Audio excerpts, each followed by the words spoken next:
दान किया, गायों का दान किया और दिव्य उत्सव जो है नंद भवन में मनाया जा रहा था। और उत्सव मनाते मनाते जब 3-4 दिन हो गए तो नंद बाबा को याद आता है कि मैंने इस वर्ष का कर्ज जो है कंस को नहीं दिया है। इस वर्ष का जो है कर नहीं चुकाया है, इसलिए बाल बाल को उन गोपों के लिए कहते हैं गोपान गोकुल रक्षायाम निरूप्या मथुराम गतः नंदः कंसस्य वार्षिक्यम् करं दातु कुरुद्वः। बोले भाई तुम मेरे लाला की रक्षा करना, मैं नंद के वार्षिक कर को चुकाने जा रहा हूं, इसलिए तुम मेरे लाला की रक्षा करना। और नंद बाबा गए,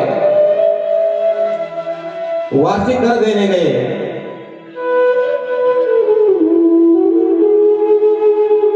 और जब वसुदेव जी ने देखा कि नंद बाबा यहां घूम रहे हैं और उनको ये पता था कि कंस ने अपने अनुचरों को आदेश दे रखा है कि 1 दिन से लेकर 2 महीने की छुट्टी जितने भी बच्चे हैं उनको सबको मार डालो। और कंस नंद बाबा यहाँ घूम रहे हैं, कहीं इसके अनुचर वहां पहुंच गए तो, क्योंकि पूतना को भी भेज रखा था, बहुत बड़ी माया भी है। और कंस के पास जब नंद बाबा पहुंचे तो नंद बाबा ने को जैसे पूछा कंस ने, भाई नंद बाबा इस बारी जो है कर देने में लेट क्यों हुई? तो नंद बाबा अपने ही मुंह से बोलते हैं, महाराज भगवान की कृपा से इस चौथी अवस्था में जो है हमें पुत्र रत्न की प्राप्ति हुई है, बस इस वजह से लेट हो गई। अब ऊपर से तो कंस भी बधाई दे रहा है, लेकिन अंदर से जो है उसे पता लग रखा है कि नंद के घर में भी बच्चे ने जन्म लिया है। और नंद बाबा जो है कंस से मिलकर जब बाहर आ रहे थे तो वसुदेव जी से भेंट हुई। और वसुदेव जी से भेंट करके देखो, इस समय जो है नंद बाबा क्योंकि घर में पुत्र हुआ है तो बहुत आनंदित हैं, लेकिन इस समय जब वसुदेव जी से मिलते हैं तो उनके दुख में, उनका जो दुख है उसके सामने अपने आनंद को भुला बैठे हैं और उनके दुख में सम्मिलित हो रहे हैं। बोले मित्र, इस पापी कंस ने तुम्हारी 1 नहीं 6 पुत्र मौत के घाट उतारे हैं, उनको धैर्य बना रहे हैं। और वसुदेव जी को देखो अपना दुख भूल करके नंद बाबा को बधाई दे रहे हैं और चिंता तो अपने पुत्र की है। इसलिए जो है वसुदेव जी जो है हाथ पर मेघ बिरख मिथुन करते हैं और बोलते हैं, भाई देखो नंद बाबा मैं ज्योतिष का जानकार भी हूं। तो नंद बाबा अपने बारे में पूछते हैं तो वसुदेव जी कहते हैं, देखो मित्र यहां मत घूमो तुम, अरे कोई संकट आने वाला है गोकुल में। और जहां ये बात सुनी नंद बाबा वहां से निकले और इधर पूतना को भेजा हुआ था कंस ने। और जब पूतना को भेजा तो पूतना माया भी थी, आकाश मार्ग से चल रही है और यहां आज छठी मनाई जा रही थी भगवान की गोकुल में। तो यशोदा जी ने सभी गोपियों को बुलाया उत्सव मनाने के लिए और उत्सव मनाया जा रहा था। गोपियां भगवान का गीत गा रहे थे। आज मोहन छठ आई रे रसिया, आज मोहन छठ आई रे रसिया, आई रे रसिया मन भाई रे रसिया, आई रे रसिया मन भाई रे रसिया, आज मोहन छठ आई रे रसिया, आज मोहन छठ आई रे रसिया।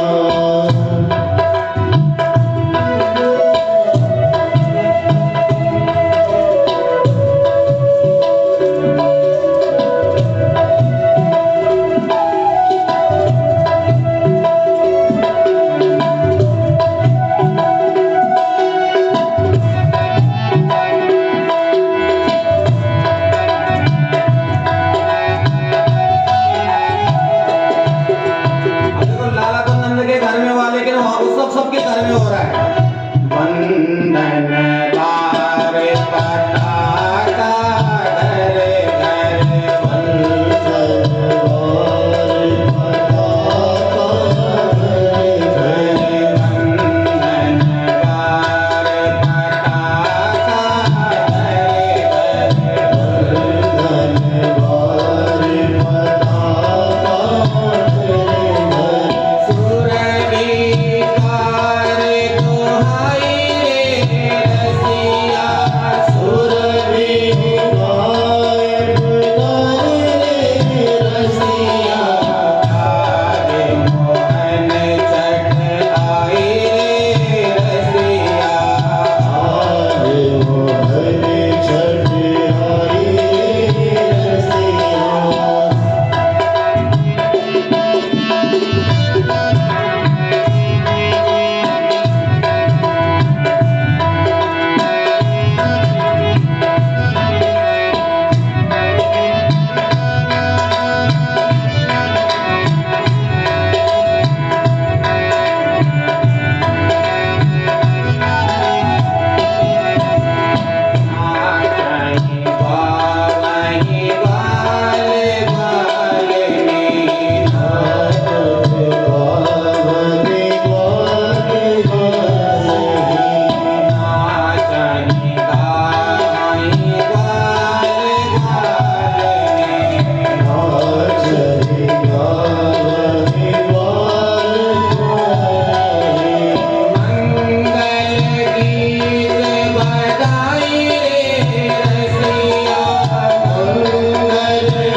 लाला तो नंद के घर में हुआ, लेकिन वहां सभी गोपियों ने अपने अपने घर में भगवान गणेश का पूजन किया, ब्राह्मणों को बुलाकर उनको भोजन करवाया। पूजय गणपति देवी देवता, पूजय गणपति देवी देवता, पूजय गणपति देवी देवता, पूजय गणपति देवी देवता। कीर्तन बहु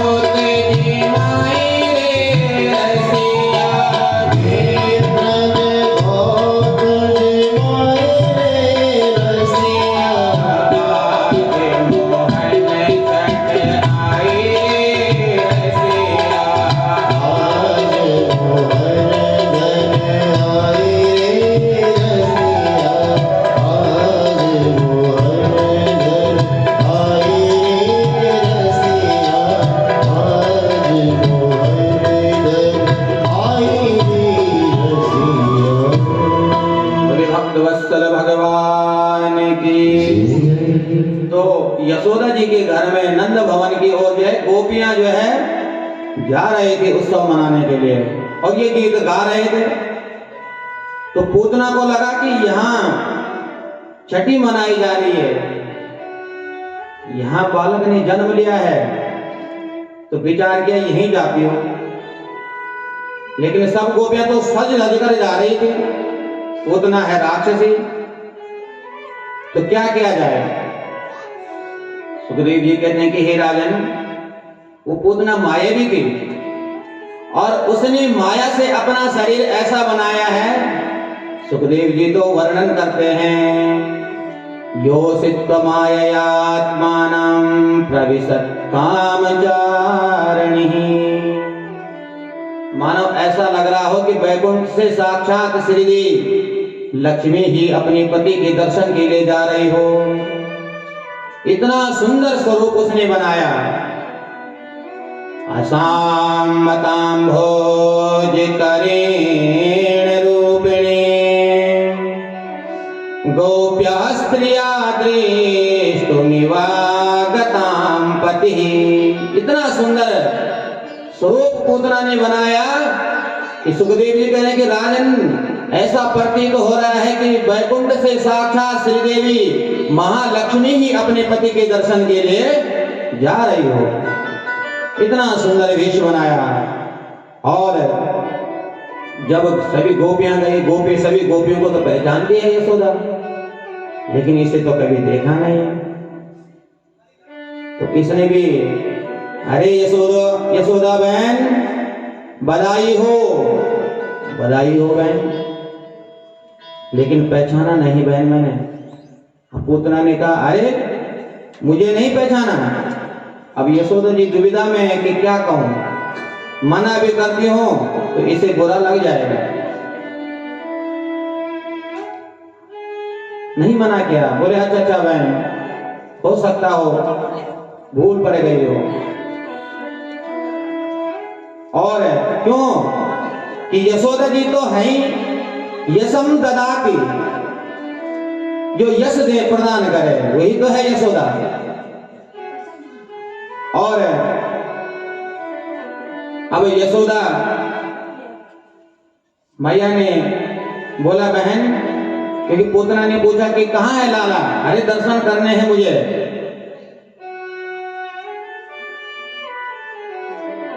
तो यशोदा मैया ने कहा, देख बहन, अभी उधर बालना में रखा हुआ मैंने, उठाना नहीं, अभी सुलाया है, कच्ची नींद सो रहा है मेरा बेटा, तो चुपचाप से जा और देख के आ जा। अब यशोदा जी अपने अन्य गोपियों के साथ व्यस्त हो गई। अब पूतना जब गई, पूतना को मौका मिल गया और जैसे भी प्रवेश किया तो पूतना को आते देखते ही भगवान ने अपने नेत्र बंद कर दिए। जैसे ही पूतना गई भगवान को देखने के लिए, मारने की भावना से आई है, तो पूतना को आते ही भगवान ने अपने नेत्र बंद कर दिए। विभूद्यतां बालकमारिकागृहम् चराचरात्मा सनिमीलिते क्षणम् अनन्तमारोपयदङ्कुमन्तकम् यथोरगं सुप्तमबुद्धिरज्जुषी सनिमीलिते क्षणम्। जैसे ही पूतना गई तो भगवान ने अपने नेत्र बंद कर दिए।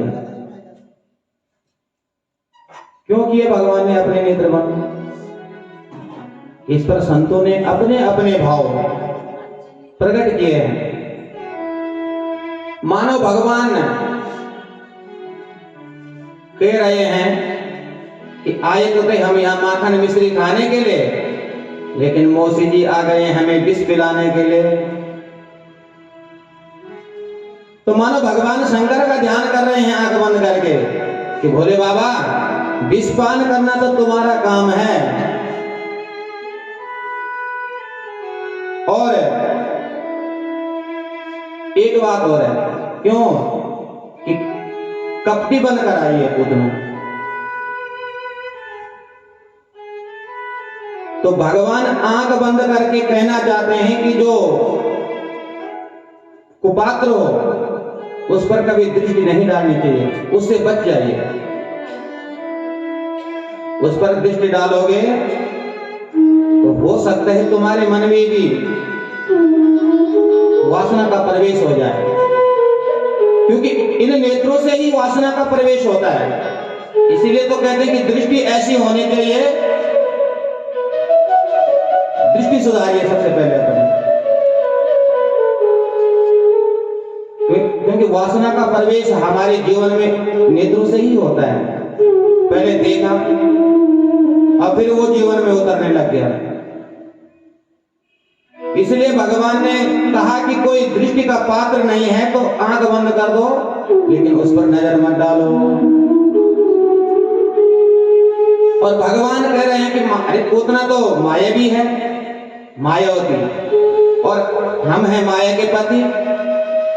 अगर मैंने इस पर दृष्टि डाल दी तो ये अपने वास्तविक रूप में आ जाएगी, राक्षसी रूप में आ जाएगी, इसकी माया सारी समाप्त हो जाएगी। और अगर ऐसा हो गया घर के अंदर तो यहाँ बाहर उत्सव मनाया जा रहा है, विघ्न पड़ जाएगा उसमें। इसलिए भगवान ने नेत्र बंद किए, पूतना को लगा ये सो रखा है बच्चा। और पूतना ने, देखिए सुखदेव जी कह रहे हैं इस श्लोक में 2 बार अंत शब्द आया है। अनंत मारो पयदंक मंतकम यथोरगम सोक्तम भूतिरज्जुषे। 2 बारी अंत शब्द आया है। सुखदेव जी कह रहे हैं कि अपना ही अंत करने के लिए उस पूतना ने अनंत को उठा लिया। समझ रहे हो ना? 2 बारी अंत शब्द इसलिए आया है कि अपना अंत करने के लिए पूतना ने भगवान को, उस जो अनंत है उसको अपने गोद में उठा लिया है। पूतना को क्या पता है? और गोद में उठाया और जो कालकोट विष लगाकर आई थी अपने स्तनों में, भगवान के मुख में दे दिया। गाढ़ां कराभ्यां भगवान प्रपीड्यतात् प्राणे समोरोस समान्वितो विवा। अब भगवान जो है पहले उस विष का पान किया और विष पान के बाद दुग्ध पान किया और अंत में पूतना के प्राणों को खींचने लगे। और जब पूतना के मर्म स्तनों में वेदना होने लगी तो सा मुंज मुंजालमिति प्रभासिनी निष्पीड्यमाना अखिल जीव मर्मणि निर्विद्य नेत्री चरणो भुजो मुहु प्रसन्न गात्रा चिपति रुरोदः। अरे बेटा छोड़ दे। लेकिन जब भगवान ने नहीं छोड़ा, अब पूतना जो है अपने वास्तविक रूप में आई और आकाश मार्ग से उड़ती हुई चली। और जब भगवान ने उसके प्राणों को खींच लिया तो प्राणहीन होकर के जब जमीन पर गिरी तो सुखदेव जी कहते कि पूतना का शरीर ऐसा था कि कई कोस तक के वृक्ष जो है गिर गए। और तब ये बात जब पता लगी, सब भागे दौड़े सारे गोप। और जब देखा तो भगवान, पूतना तो मरी पड़ी है लेकिन भगवान खेल रहे हैं उसके ऊपर बैठे। तो जैसे तैसे भगवान को निकाला। वो यशोदा जी तो मूर्छित हो गई थी, और इधर से नंद बाबा, क्योंकि वासुदेव जी ने कह दिया था भगवान के नाम का स्मरण करते करते हे हरि मेरे बेटे की इस प्रकार रक्षा करना, ये सब चल रहा है रास्ते में, और इतने में पहुंच जाते हैं। और नंद बाबा पूछते कि ये कैसे हुआ है? बोले महाराज ये राक्षसी हमारे लाला को लेकर भाग रही होगी, इसने ठोकर खाई होगी, गिरकर मर गई होगी। तब तक दूसरा कहता अरे ये ठोकर खा के गिरती तो मुंह के बल पड़ी होती है, तो पीठ के बल पड़ी है। सब अपना अपना गणित लगा रहे हैं। तो नंद बाबा ने कहा भाई अब मर गई तो जैसे तैसे मर गई, मरने दो। अब ऐसा करो कि इसका इतना भयंकर शरीर है, इसके टुकड़े करो अलग अलग हिस्सों में। और इधर जब यशोदा जी ने देखा कि भाई मेरे बेटे ने मुर्दे को छू लिया है, तो सीधे भगवान को गौशाले में लेकर गई, और पहले गोमूत्रेण स्नापयित्वा पुनर्गोरजसार्वकम्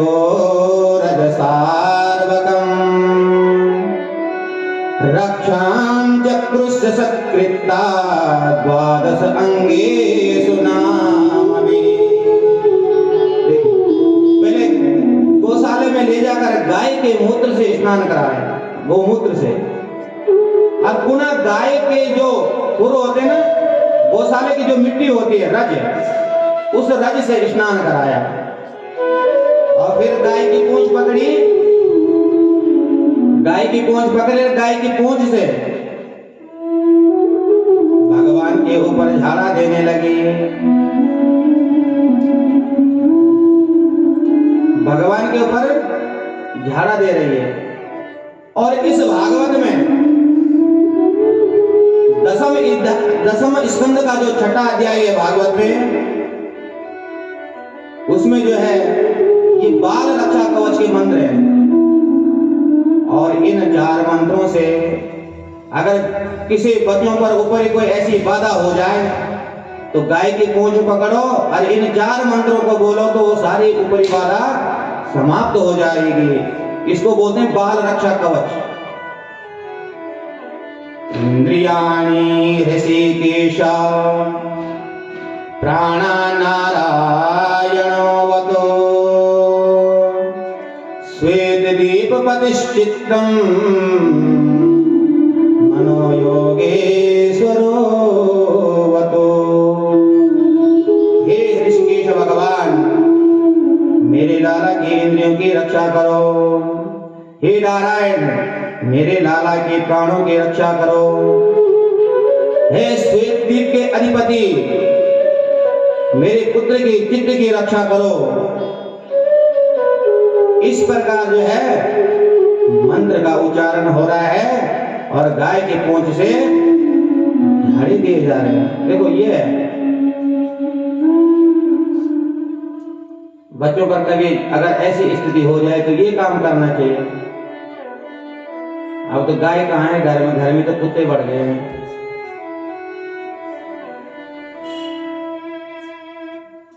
और जब इधर पूतना को जलाया गया तो सुखदेव जी कहते कि हे राजन, धीयमानस्य देहस्य धूमस्य गुरुशोरवः। बोले पूतना के शरीर से ऐसी सुगंध निकली कि कहीं कोस का वातावरण जो है पवित्र हो गया। तो परीक्षित जी चौंक गए और परीक्षित जी पूछ पड़े, महाराज अरे मुझे तो पूतना में भी कुछ भी अच्छा नहीं लगा, और फिर भी ऐसा क्यों हुआ? पूतना लोकबालाग्नि राक्षसी रुदिरासना जिघांसया पिहरये स्तनं दत्त्वा प्रसदगतिम्। अरे देखो महाराज, पूतना नाम भी ठीक नहीं है, जो सोचती है कि मेरे होते हुए किसी का पूत हो, तो पूतना का क्या काम? महाराज नाम भी ठीक नहीं है, जो पवित्र नहीं है उसका नाम है पूतना। और काम क्या है? बोले लोक बालाग्नि, बच्चों की हत्या करती है। ना तो नाम ठीक है, न काम ठीक है। और भोजन, बोले रुधिरासना, बच्चों को मारते और उनका ही रुधिर पान करते हैं। न तो काम ठीक है, न नाम ठीक है, और न आहार ठीक है, भोजन भी ठीक नहीं है। तो बोले भावना सही हो। अरे हो सकता है कि ये चीज ठीक नहीं तो भावना अच्छी होगी। बोले ना, भावना जिघांसयापि हरे, अरे मारने की भावना से आई थी। तो बोले महाराज न तो इसकी भावना अच्छी, न इसका काम अच्छा, न इसका नाम अच्छा, न इसका भोजन अच्छा, तो ऐसा कैसे हो गया? आश्चर्यचकित हो गए परीक्षित। सुग्रीव जी ने कहा कि राजन तुम बिल्कुल सही कह रहे हो, पूतना के पास कोई भी अच्छाई नहीं है, लेकिन न जाने कौन से गुण पे भगवान रीझ गए। और बोले जिघांसयापि हरे स्तन्नम दत्त्वा सद्गतिम, बोले भगवान ने तो सोचा चाहे इसने कुछ भी किया हो, लेकिन काम तो इसने मेरी माँ यशोदा जैसा किया है, और मुझे दुग्ध पान कराया है, इसलिए इस पूतना को भी मैं वही गति दूंगा जो मैं अपनी माँ को। भगवान दयालु हैं, रीझ गए। और सुखदेव जी कहते कि हे राजन, एतत् पूतना मोक्षम कृष्णस्यार्वक अद्भुतम शृणुयात् सर्दया मृत्यो गोविंदम लभते गतिम। बोले हे राजन, इस पूतना मोक्ष भगवान श्री कृष्ण की अद्भुत बाल लीला को जो सदा से श्रवण करता है, उस पर भगवान की कृपा होती है और उसका प्रेम भगवान के लिए बढ़ जाता है। ऐसी सुंदर बाल लीलाएं भगवान की हैं।